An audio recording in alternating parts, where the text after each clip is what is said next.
જય માતાજી. ખરું ખરું. બરાબર છે, એવું નહીં ચાલશે. આન્સર પણ સર બતાવશો સાથે તમે? નહીં બતાવશો?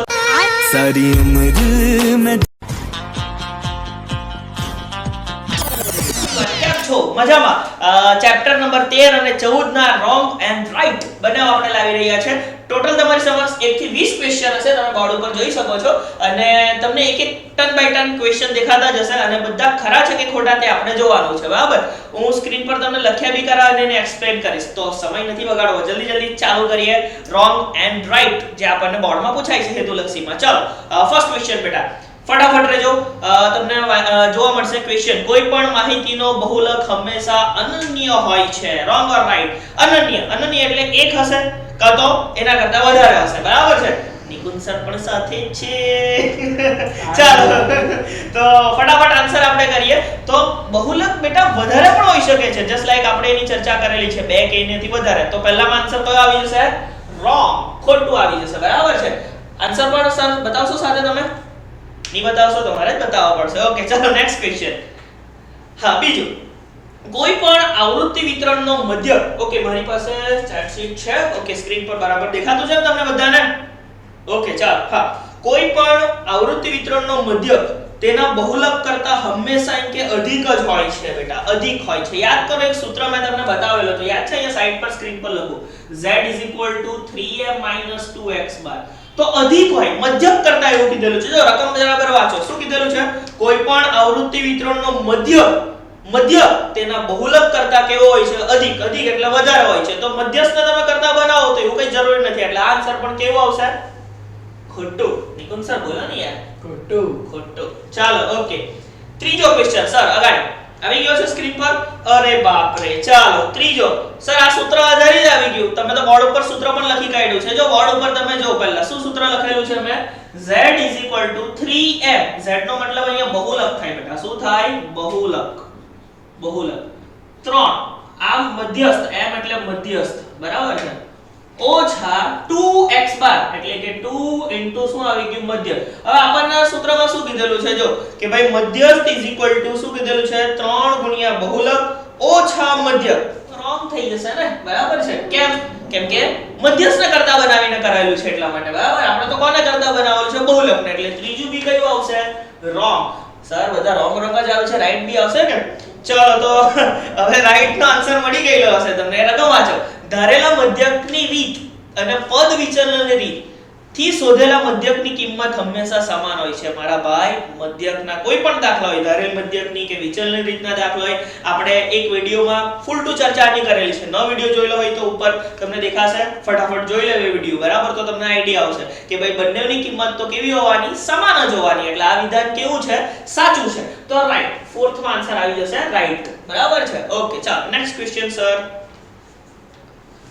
ઓકે, શું છે? 3 ગુણ્યા મધ્યસ્થ. ઉપર જેવો જ ક્વેશ્ચન થાય છે જો, પણ થોડું ચેન્જ છે. 3 ગુણ્યા મધ્યસ્થ = બહુલક વત્તા 2 ગુણ્યા મધ્યક. તો સર અહીંયા તો તમે માઈનસ લખેલું છે. અરે મારા ભલા માણસ, ધારો કે આ માઈનસ વાળી ટર્મ છે, આ સાઈડ પર જશે તો કણ થઈ જશે? પ્લસ થઈ જશે ને? અને કરતા કોને બનાવેલું છે? રકમમાં જો કરતા કોને બનાવેલું છે? તો કે ભાઈ મધ્યસ્થ, એટલે 3 ગુણ્યા મધ્યસ્થ. આ ઓછા અવાજ આવશે તો કોણ થઈ જશે? વત્તા. એટલે આ વિધાન પણ કેવું છે? રાઈટ જ છે. સમજ પડી ગઈ ભાઈ? પાકો? ઓકે, ચાલો, તો આ વિધાન પણ કેવું છે? રાઈટ છે. 5 ક્વેશ્ચન આવડી ગયા બેટા. જો આંકડાશાસ્ત્ર અને સંભાવનાની અંદર કેવું થશે કે ક્વેશ્ચન તમે વાંચશો ને એટલે થોડુંક વિચારવું પડશે. ઘણા લોકો એવું માનતા હોય કે સર ખરું ખોટું તો ખરું ખોટું કરીને કરી દેશું. ના, ભૂલ પડશે. તો કોન્સેપ્ટ ક્લિયર હશે તો જ આગળ જવાશે. બરાબર છે? ચલો આગળ. Sir student of the year વાળી ટ્રીક. જય માતાજી. જય માતાજી. ખરું. બરાબર છે? એવું નહીં ચાલશે. ચાલો, ઓકે, નેક્સ્ટ ક્વેશ્ચન સર. પ્રચલિત સંકેતોમાં બહુલક ઓછા મધ્યસ્થ. એક વસ્તુ વિચાર કરો બેટા, કેટલા ખરા ખોટા એક જ ફોર્મ્યુલા આધારિત આવ્યા. મતલબ કે આપણું એક સૂત્ર યાદ રાખજો હંમેશા, બોર્ડ ઉપર લખેલું જ છે, z = 3m - 2x બાર. આના આધારિત જ ઘણા બધા આવે છે. જો નેક્સ્ટ ક્વેશ્ચન શું છે? પ્રચલિત સંકેતોમાં મધ્યસ્થ બહુલક ઓછા મધ્યસ્થ કરીને ખાલી જગ્યા આપેલી હોય. ખબર ને, આપણે શોર્ટ ક્વેશ્ચનમાં આવો સેમ દાખલો કરેલો હતો. તો મધ્યસ્થ ઓછા શું છે? મધ્યક. ત્યારે મેં તમને કીધેલું હતું, જો બહુલકમાંથી મધ્યસ્થને બાદ કરીએ તો આન્સર કેટલો આવશે? 2. પણ આમાં ધારો કે મધ્યક આવી ગયું તો 3 આવે. આપણે વાત કરી ગયેલા છે. બરાબર છે? ચાલો અગાડી સર. મતલબ આ વિધાન તો કેવું છે? ખરું છે. છઠ્ઠામાં કયું આવશે ખરું. ઓકે બેટા, ચાલો આગળ નેક્સ્ટ. ઓકે, શું છે? અવર્ગીકૃત માહિતીનો મધ્યસ્થ અને માહિતીને વર્ગીકૃત કરેલા શોધેલા મધ્યસ્થ હંમેશા કેવા હોય છે? સમાન હોય છે. એવું કઈ જરૂર નથી, કેમ કે અવર્ગીકૃત માહિતી નો પાછો મધ્યસ્થ કીધો અને એને વર્ગીકૃત કરીને શોધેલા મધ્યસ્થ સમાન હોય તો એવું જરૂરી નથી. માટે આ વિધાન કેવું આવશે સર? કેવું આવશે? ખોટું. કેવું આવશે? ખોટું. સાથે સાથે આવી ગયા, એક પડાવ આપણે પાર કરી ચૂક્યા છે, બરાબર છે. હવે એક બાકી રહ્યો પાછો, બરાબર છે. ચાલો બીજો 8મો ક્વેશ્ચન. કોઈ પણ આવૃત્તિનો મધ્યક તેના મધ્યસ્થ કરતા હંમેશા અધિક જ હોય છે. લે ભાઈ, આ નવું લાવતા છે. એવું કઈ જરૂરી નથી કે મધ્યસ્થ કરતા વધારે હોય છે. તો આ વિધાન પર તમારું કેવું થઈ જશે બેટા? ખોટું. બરાબર છે. અમુક તો જોઈને જ ખબર પડી જાય કે ભાઈ આમાં મામુ જેવો ક્વેશ્ચન આપી દીધો, બરાબર. જોઈને જ ખબર પડી જાય છે. ચાલો આગળ 9મો. દરેક માહિતીને ફક્ત એક જ બહુલક હોય છે. હું ગાંડા જેવી વાત કરે ભાઈ, દરેક માહિતીને એક જ બહુલક એવું જરૂરી થોડી છે. બહુલક એટલે શું? આપણે યાદ કરો, વારંવાર પુનરાવર્તિત થતો અવયવ. તો એવું પણ થઈ શકે ને કે ભાઈ બે કે બે કરતા વધારે, મતલબ કેવું કે એક જ સંખ્યા રિપીટ બી થતી હોય, બરાબર. વધારે મોટા મોટી તો આવી જ શકવાની છે, પણ એક જ બહુલક એવું શક્ય નથી, બરાબર છે. એટલે આ વિધાન પણ કેવું આવી જશે સાહેબ? રોંગ આવી જશે, ખોટું, બરાબર. ચાલો આગળ 10મો. શું છે? તદ્દન છેડાની કિંમતોનો મધ્યસ્થને નોંધપાત્ર અસર કરે છે. શું લખ્યું? તદ્દન છેડાની મધ્યસ્થને નોંધપાત્ર, મધ્યસ્થને નહીં દીકરા, મધ્યકને અસર કરે. એટલે અહીંયા મધ્યસ્થ શબ્દ આપી દીધેલો છે, માટે આ પણ કેવું આવશે? ખોટું આવશે. પણ સાંભળજો, આ ક્વેશ્ચન ની અંદર જો મધ્યક શબ્દ આપી દે તો પછી આ વસ્તુ કેવી થઈ જશે? રાઈટ થઈ જશે. એટલે અહીંયા રાઉન્ડ પાડીને જરાક નોટ ડાઉન કરી લેજો આ ક્વેશ્ચન બેટા. આગળ ચાલો, મધ્યકના સૂત્રમાં x બાર a પ્લસ વાળો ક્વેશ્ચન છે ને, તમને બરાબર દેખાય છે કે x bar a plus sigma fi di. Sir જરાક સ્ક્રીનમાં નહીં દેખાતું મારા હિસાબથી. Sigma fi. ઓકે, સમજી લેજો બેટા. શું લખેલું છે? x bar a plus sigma fi di અને નીચે આપેલું છે સિગ્મા fi. સિગ્મા fi એટલે n, આપણને ખબર જ છે. અને પહેલા માટે એવું લખી દીધું છે કે di બરાબર xi માઈનસ a. હા બેટા, યાદ કરો ધારેલ મધ્યકની રીત આપણે ચલાવેલી, તેમાં તમને કીધેલું ચોથા ખાનામાં કયું સૂત્ર આવે? તો કે ભાઈ di બરાબર xi માઈનસ a. મતલબ આ વસ્તુ તો કેવી છે? સાચી છે, રાઈટ છે. તો 11મા ક્વેશ્ચનમાં કયું આવી જશે? રાઈટ આવી જશે, બરાબર છે. ચાલો આગળ. લીપ વર્ષમાં 53 ગુરુવાર મળે તેની સંભાવના નિકુંજ સરે તમને એટલું મસ્ત કરાવેલું છે, મને ખ્યાલ છે, બરાબર. આખા જે વિડિયોની અંદર સંભાવનાના બધા જ ટોપિક તમને MCQ, પછી કે શોર્ટ ક્વેશ્ચન, બરાબર છે, કયા કન્સેપ્ટ કેવી રીતના આવે, બધા જ તમને કરાવેલા છે. યાર નિકુંજ સર, તો ખરા ખોટા બી તમે જ કરાવી દો ને ફટાફટ. તો હા વિદ્યાર્થી મિત્રો, આ ચેપ્ટર આપણે આગળ જોઈ જ ગયા છીએ. તો ફરીથી આ પ્રશ્નો આવે છે. પહેલા તમારે MCQ ની અંદર આવતા, હવે ખરા ખોટાની અંદર આવે છે, પણ એને સોલ્વ કરવાની મેથડ એક જ છે કે લીપ વર્ષ છે તો સૌથી પહેલા એને કેટલા દિવસો છે જોઈએ. તો લીપ વર્ષમાં કેટલા દિવસો હોય? તો લીપ વર્ષના દિવસો બરાબર 366. એટલે આવો કોઈ પણ પ્રશ્ન આવે એટલે 366 કે 365 જેટલા પણ દિવસો હોય એને ભાગ્યા 7 કરી દેવાના. એટલે કે 366 ભાગ્યા 7. હવે જ્યારે તમે આ ભાગાકાર કરશો, બરાબર, તો એની સંભાવના તમને આના પરથી કેવી રીતના મળશે? તો કે સંભાવના બરાબર શેષના છેદમાં 7. એટલે ભાગાકાર કરતા જે પણ શેષ આવશે એના ભાગ્યા 7 કરો એટલે તમારો જવાબ આવી જશે. ચાલો અહીંયા ભાગાકાર કરીએ આપણે. 7 પંચમ 35, બાદબાકી થઈને આવશે 1, ઉપરથી ઉતાર્યા 6, 7 દુને 14, ફરીથી બાદબાકી કરો તો કેટલા વધ્યા? 2. તો શેષ કેટલી વધી? 2. તો ચાલો આનો જવાબ શું થઈ જશે? 2/7. તો ચાલો તમે પ્રશ્નની અંદર શું આપ્યું છે કે લીપ વર્ષમાં 53 ગુરુવાર મળે તેની સંભાવના 2/7 છે ને આપણો જવાબ એ કેટલા આવે? 2/7. તો આ વિધાન કેવું થઈ જશે? સાચું. Next question sir. ઓકે, કોઈ પણ ઘટનાની સંભાવનાની કિંમત ક્યારેય શૂન્ય ન હોઈ શકે. ઓબ્વિયસલી હોઈ શકે મારા ભાઈ. સૂર્ય છે તે પશ્ચિમમાં ઉગે, તેની સંભાવના કેટલી હોય? 0 હોય. 80 ગુણના જે પેપર છે એની અંદર તમારે 81 માર્ક્સ આવે, એની સંભાવના 0 હોય, રાઈટ. તો જે પણ અશક્ય ઘટનાઓ છે એની સંભાવના 0 હોય જ શકે. તો એવું કેમ કહે છે આ ભાઈ કે સંભાવનાની કિંમત ક્યારે શૂન્ય ન હોય? ઓબ્વિયસલી હોય. તો આ વિધાન કેવું થઈ જશે? ખોટું. Next question sir.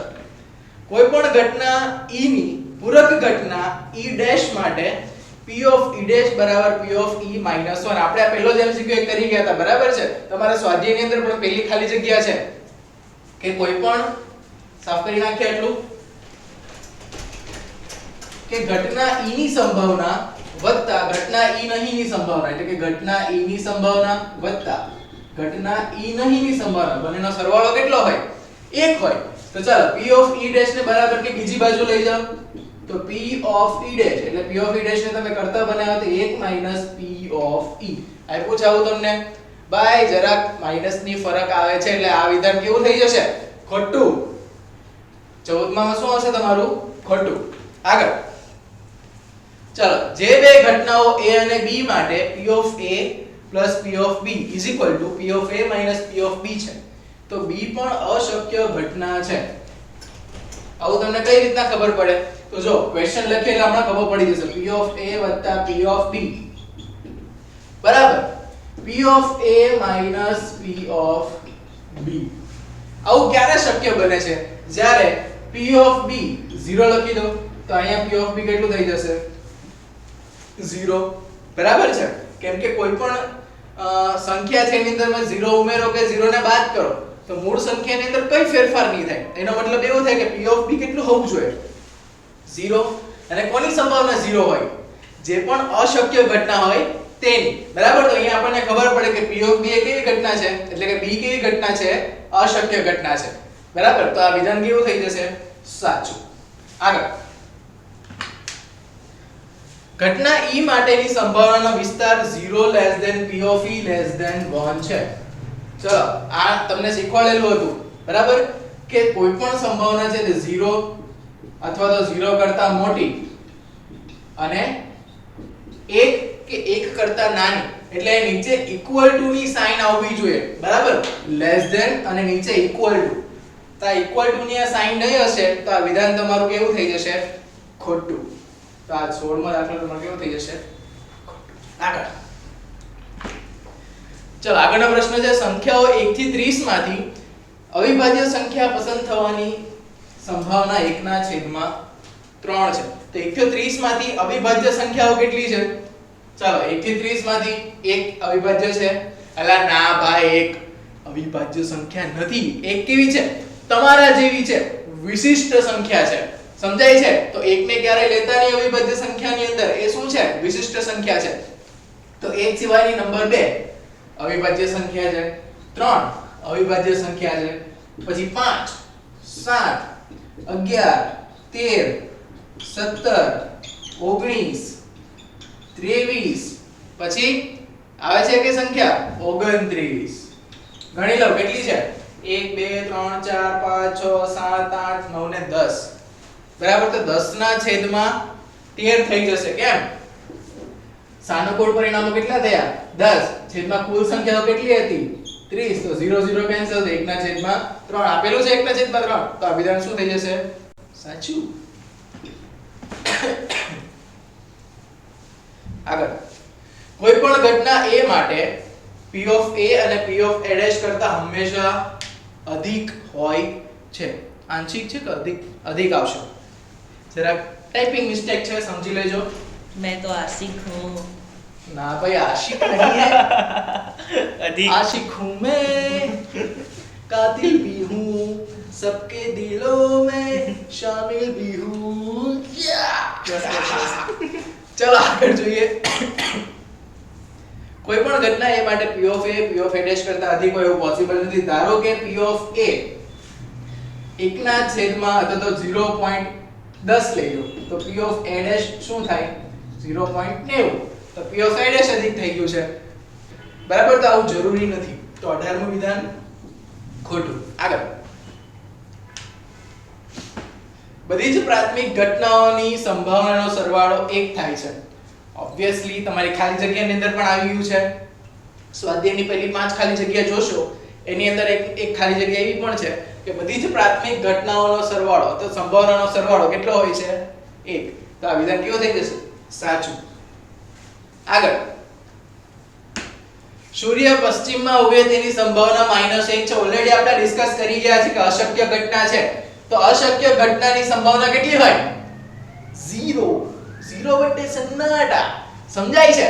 તો -1 પોસિબલ નથી અને એમ પણ આપણે જોઈએ કે કોઈ પણ ઘટનાની સંભાવના 0 અથવા તો 1 અને કાં તો એ બંનેની વચ્ચે હોય તો -1 તો પોસિબલ જ નથી. તો વિધાન કેવું થઈ જશે? ખોટું. Okay done. આપણા આંકડાશાસ્ત્ર અને સંભાવનાની અંદરના ખરા ખોટાઓ આ જેટલા પણ ઓબ્જેક્ટિવ તમારી અંદર આવશે એ બધા એકબીજાને મળતા જોડતા જ હશે. કોઈક MCQ માં પૂછી લેશે, કોઈક એને ખરા ખોટા બનાવી દેશે, કોઈક એને એક વાક્યમાં કે એક શબ્દમાં જવાબમાં બનાવી દેશે, કોઈક ખાલી જગ્યાની અંદર પૂછી લેશે. રીત એકની એક જ છે, બસ તમને પ્રશ્ન પૂછવાની રીત બદલાઈ જશે. તો તમને દરેકે દરેક રીતે એ પ્રશ્નો સોલ્વ કરતા આવડવા જોઈએ. ઓકે, તો નેક્સ્ટ આપણે વિડિયોની અંદર અલગ અલગ ચેપ્ટર્સના વન શોટ પણ લાવી રહ્યા છીએ. તો stay tune with CM classes. Good bye. જય હિન્દ, જય ભારત.